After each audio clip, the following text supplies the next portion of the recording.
Hello, welcome back to Ace Combat Assault Horizon Legacy / 3D Cross Rumble. Last time we finished the main story, and now this time we're actually gonna... hold on, let me actually click into the window so I can actually, control the game. I mean, what? I mean, no, this is definitely 100% a real 3DS. I mean, what? Huh? Anyways, so today we're actually gonna be hopping into the challenge mode to do some of the extra missions. Now there are 4 extra missions. Bleh. Words. As you can see in the challenge mode menu, you can do free mission, which is, you can just play any of the story missions freely. It's the free play mode. Now there are these survival missions as well, but as I said before, we're not gonna be doing the survival missions because they're basically all just the story missions, but played like Ace Combat 5's arcade mode. Basically, you have your ammo is very limited, but you have limited time and ammo, but you can shoot down certain bonus targets to get extra stuff, to get extra ammo or time. So yeah, if you've played Ace Combat 5's arcade mode, it plays basically just like that, although without really exactly a full story. Yeah. These are all just some of the various story missions. There are 6 of them. Like mission 1 is based on City on Fire. Mission 2 is Mount Lambert. I believe this is based on what's his face? Escort mission, anti-air attack. It's Groupies. Mission 3 is based on St. Elmo's Fire. Mission 4 is based on El Dorado. Mission 5 is based on not Opera House, what's the other one? Tin Castle. Mission 6 is based on Opera House. So yeah. And in fact, based on is putting it lightly. It's exactly the same mission, just with the arcade mode mechanics. Anyways, we're going instead we're going to be playing the extra missions. There are only 4 extra missions. Despite there only being 4 missions, I'm actually splitting this up into 2 videos because mission 3 and 4 is actually pretty long. Mission 3 and 4 are pretty long, while mission 1 and 2 are really short. So, yeah. So we're doing mission 1 and 2 of the extra missions in this video. But to make up a bit of time, let's actually go look into the data viewer and check out the characters. In previous games, these would be known as the assault records, but we can actually read some of the character info. You can actually read some of the character info of all the characters that we encounter in the story. If you want to just skip to the missions, just skip to the next chapter in the video. But, yeah. So, first we have Keynote, Ulrich Olsen. Born in Central Usia, call sign Keynote. Scarface Squadron's operational commander. With a military background in his home country's air force, he is charged with commanding the Usian Allied Forces' top air squadron. In light of the recent coup d'etat, he's been tasked with leading the Allied Forces' trump card, Scarface Squadron. While never phased on the battlefield, he can be very gentle to his family. Having known Slash since they were both rookies, he still carries the nickname Pop. But his actual son has followed in his footsteps as an operational commander in the Allied Forces. That's cool. So yeah, this is Olsen. Olsen, it says he's born in Central Usia and he has a military background. So likely he was born in the Federation of Central Usia.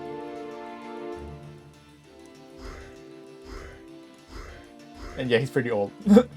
He's 53. And there is Slash, John Herbert. Although Slash has also had he's had like several different names.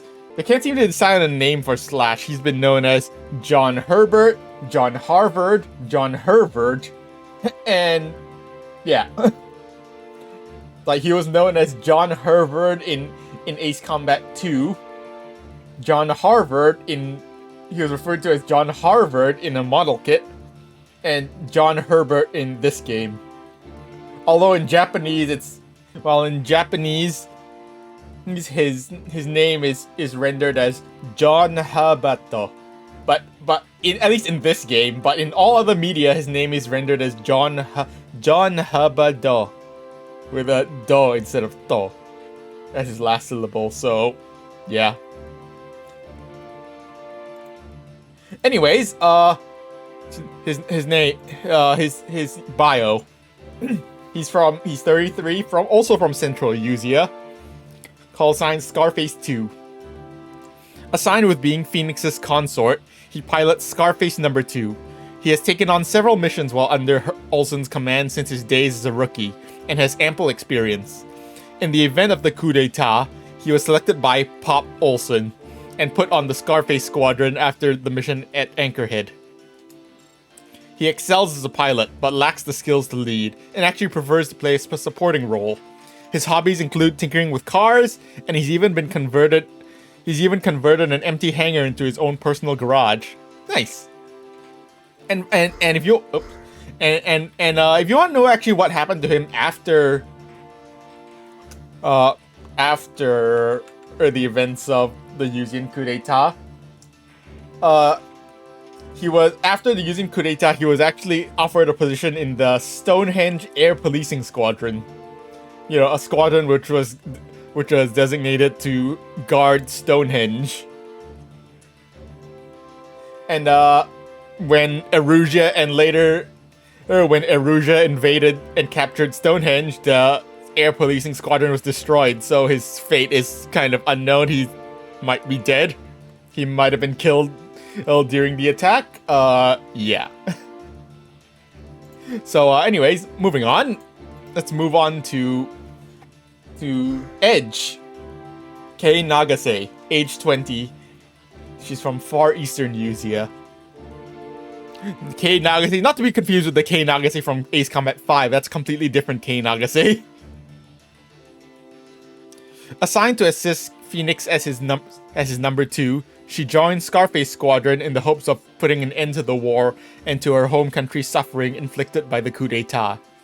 What she lacks in physical strength and experience, she makes up for with her flying intuition that rivals veteran pilots.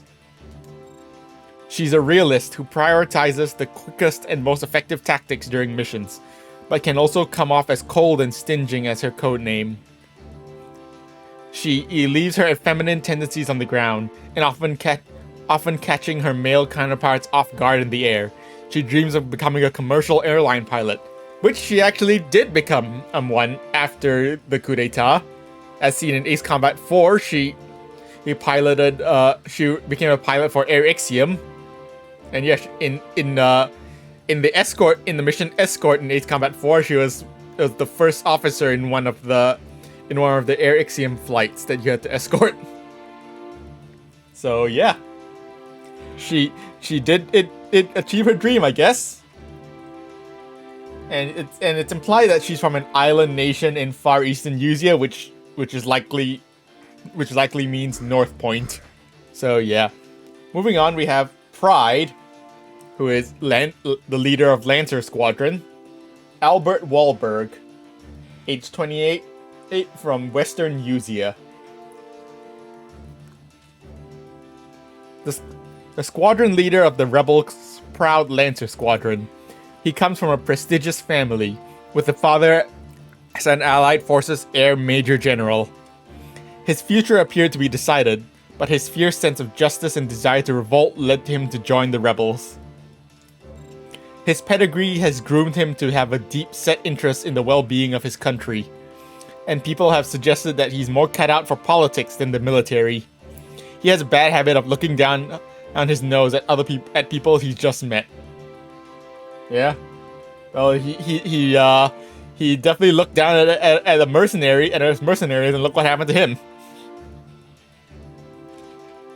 So yeah, he's the leader of Lancer Squadron. Then we have Eater, the leader of Beast Squadron. Sergei Briner, age 43, birthplace unknown. Squadron leader of Beast Squadron, pride of the rebel forces. His squadron was considered the wildest and most ferocious of the Allied forces. Although compared to savage pirates on more than one occasion, the entire squadron is fiercely loyal to Sergei. His file says that he's from the small country of Gratobier, but rumor has it that he's a veteran from the Round Table during the Balkan War. While vicious in his tactics, he's also a realist and will use anything to his advantage, even electronic warfare. So yeah, he's probably Belkan. I wouldn't doubt that he's Belkan. Yeah. Next we have Catwalk, the leader of Cocoon Squadron. Camila Almeida. I think that's how you probably pronounce it. Camila Almeida. Age 35, from Northern Uzia. Squadron leader of the Rebels' illustrious Cocoon Squadron. In a male-dominated environment, she had to work her way to the top. Her squadron members referred to her as "My Lady." Frustrated with the Allied forces' treatment of soldiers, she decided to side with the rebel army. Like her namesake, she has the charisma of a queen, and commands respect from nearly everyone, not only her subordinates. She's a fan of animals and owns several dogs that she saved from shelters. She then trains them to join her on hunts as hunting dogs. Nice. Yeah, good for her. And lastly, we have Birdseye, the leader of Albereo Squadron. Edgar Grint, age 49, from Western Uzia. Actually, it's confirmed that he's specifically from Erugia, which actually could imply that Pride is also from Erugia. Camila is said to be from Northern Uzia, but we're not exactly sure where in Northern Uzia. But anyways, and we have, because I think the only country that we really know of from in Northern Uzia is San Salvation, but we don't know if she's from there.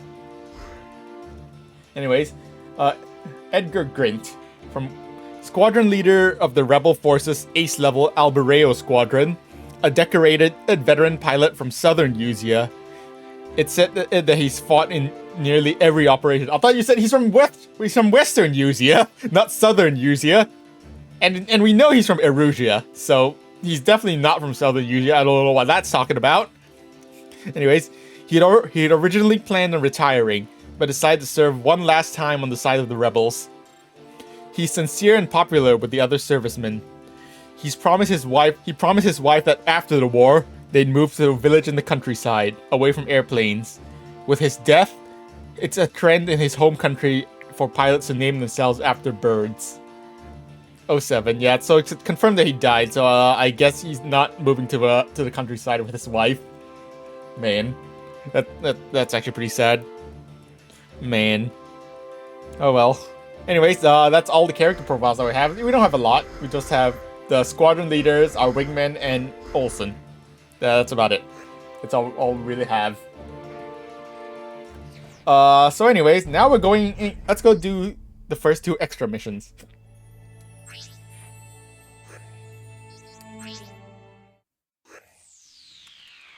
Alright, so let's go into extra mission 1. It's date, because the extra missions are non-canon, so that's why there's no date. But we are in Choppenberg, and all the and similarly to the survival missions, extra missions are also based on the story missions, although they are changed although they are often they are actually changed quite a bit. So, but we know Choppenberg. And but we know where Choppenberg is, and this is an airdrop interception. So this extra mission 1 is based on Cuckoo's Nest, where we have to shoot down all of the containers, the airdropped containers before they reach the ground. And so yeah, let's head into it.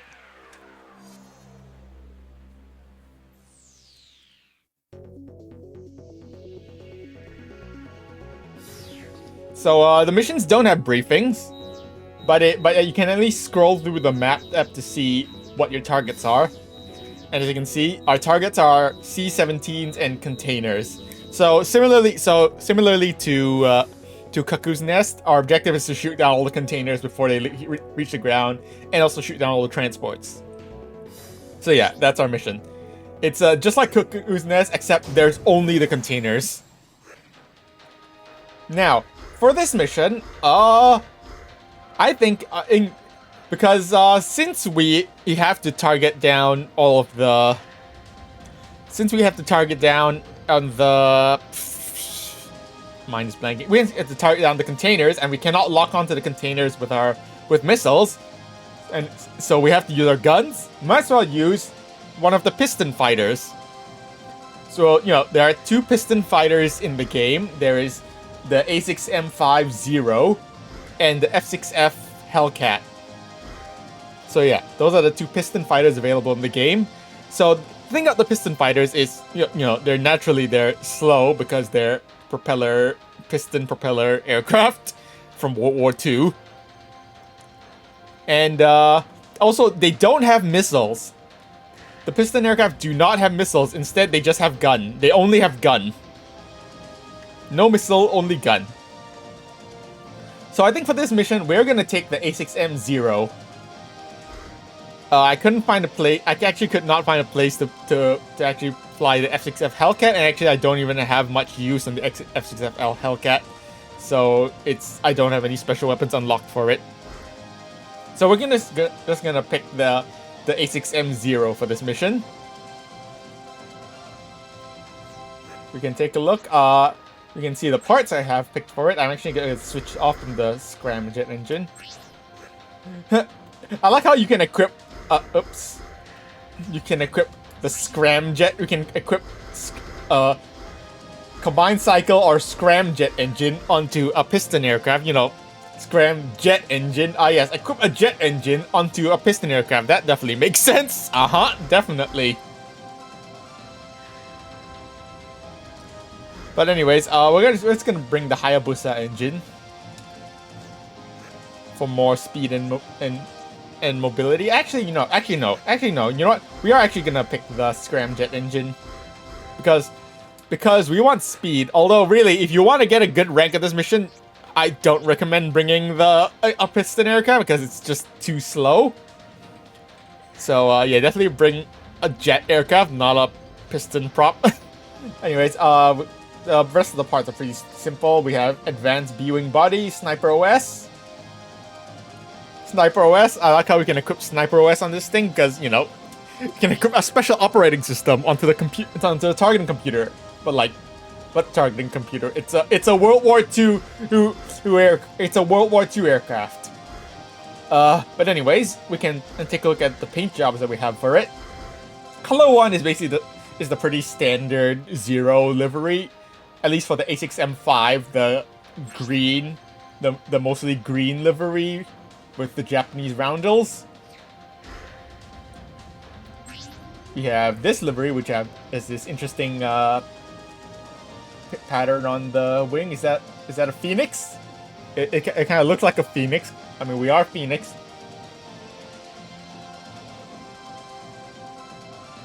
Apparently, it's supposed to be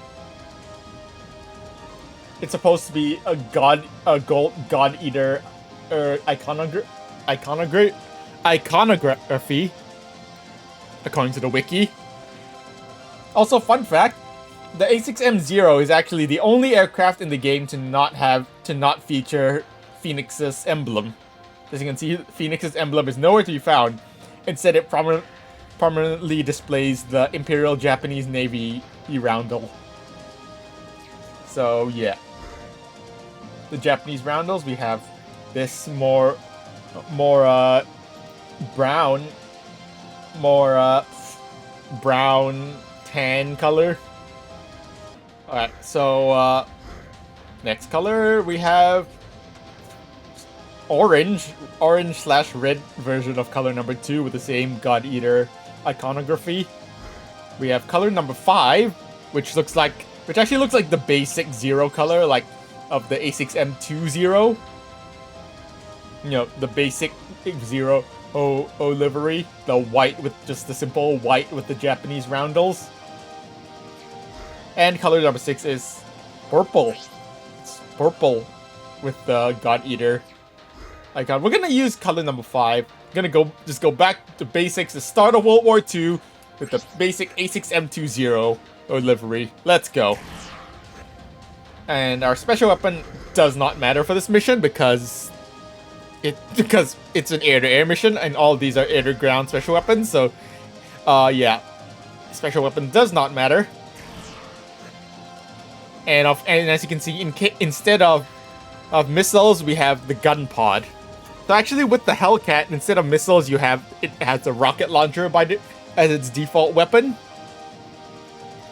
But yeah, which actually is also another reason why I don't want to pick the Hellcat. But yeah, this one has gun pod as its default weapon instead of missiles. And unlike in other games, the gun pod in this game works a little differently. When you use the gun pod, it just fires a full burst. It just fires a 5-second burst of gunfire or something like that. And we have 12 uses of that burst. So yeah. Phoenix, move out. We're just gonna take the 0 out and let's go. This is extra mission 1. As you can see, it's the exact same splash screen as Cuckoo's Nest. And we also have actually the survival missions and extra missions also have unique music than the campaign missions. Anyways, we're gonna shoot down all these containers.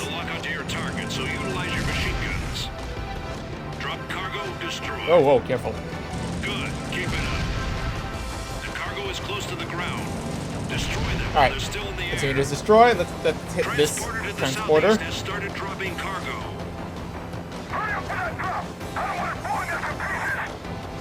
Can you get a visual on the transporter that dropped that cargo? Watch the cargo's altitude. The cargo's Just gonna use our gun pod there, and we're actually gonna head to this transporter because the transporters drop their cargo in a specific order, and watch the cargo's altitude. So yeah, The cargo's nearing the ground. the transporters start dropping that cargo in a specific order. So we want to hit this one first after that first Focus on taking out the transporter. cargo closest to the ground. Jeez, careful. Let's hit the containers. Containers destroyed. Airborne squadron. Sniper OS, could you work? Oh, jeez. Transporter to the northeast has started dropping Northeast, copy. Anyways, I forgot to mention the track that plays at the beginning of this mission is called Hypersonic Winter. But it seems like the track has changed. I actually don't know what this one is called. Watch the cargo's altitude. Let's take out the transporter first. They're shooting from airborne tanks. Alright, Focus on taking transporter out the cargo destroyed. closest to the ground. And as you can see, in addition to containers, they're also dropping airborne tanks. And the tanks will shoot at you, by the way. So be careful when engaging them. Anyways, but they're dead. Transporter to the They're dead and they're southwest has screaming. started dropping cargo.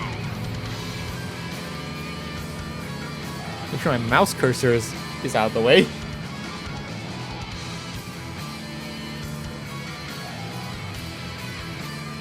Watch the cargo's altitude. The cargo's nearing the ground. Phoenix, watch the cargo's altitude. Shush, Olsen, shush. We're fine. Focus on The- taking out the cargo closest to the Olsen, ground. shut up. The cargo is fine. Ah, dang it. Oh, jeez. Okay, we got it. It's fine.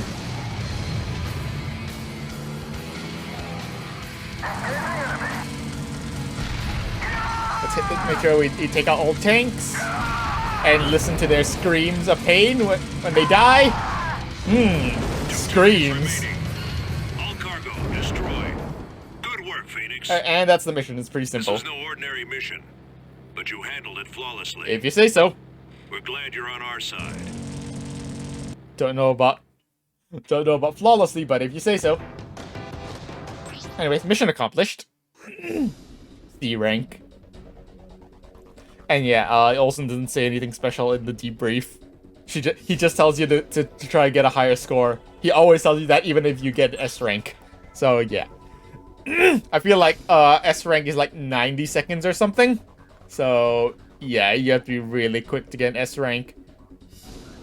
Oh well, it's fine. And also, you know, you also have to probably not use this thing. Not use a piston prop. So yeah. Anyways, moving on. Mission 2. Extra Mission 2.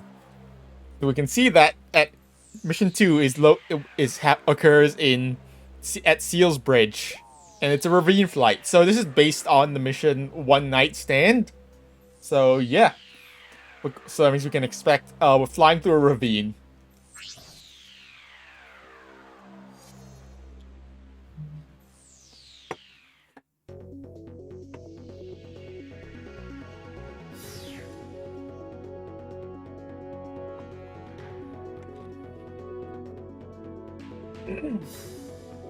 I'm flying through a ravine, and there's only one target here, a falcon.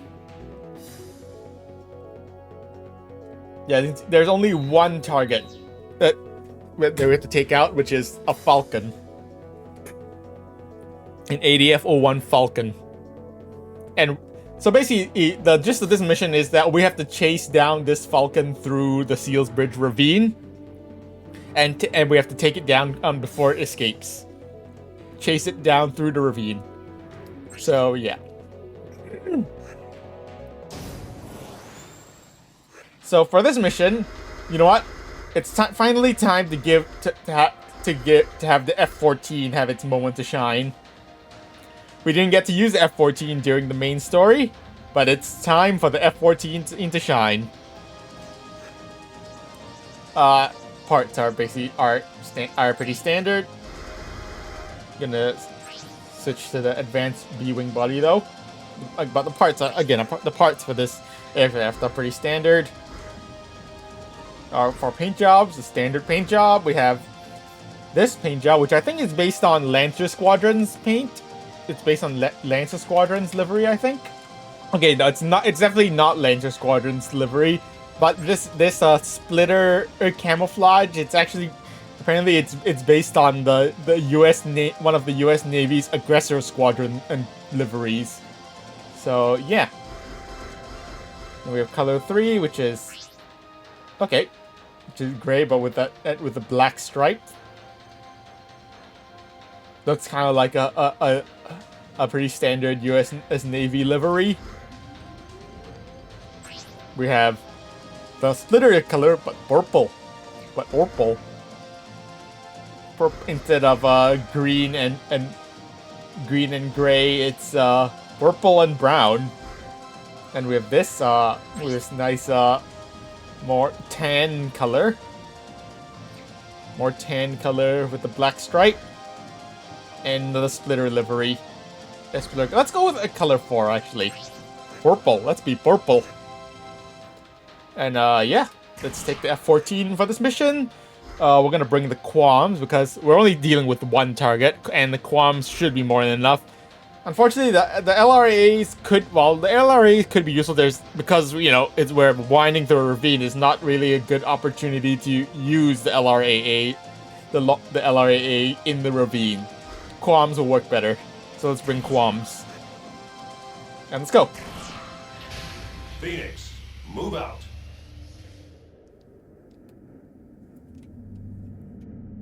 Alright. As you can see, it's the exact same splash screen as One Night Stand. And now we gotta chase down the Zoe Phoenix, aircraft. It's that unidentified aircraft. It'll be harder to attack if that aircraft leaves the ravine. Take him out before he leaves the ravine. You'll be targeted by enemy missiles if you fly too high. Yeah. Keep yourself within the ravine walls. Oh god. We're fine. Everything's fine. Everything's fine. This scraped against the ravine a little bit. It's fine. Let's see if we can get some Qualms off on Zoe. Alright, Miss Qualms out. Ah! No! Phoenix down! Yeah, we kissed the side of the ravine a bit too much. Oops, teehee. Oops. Let's try again.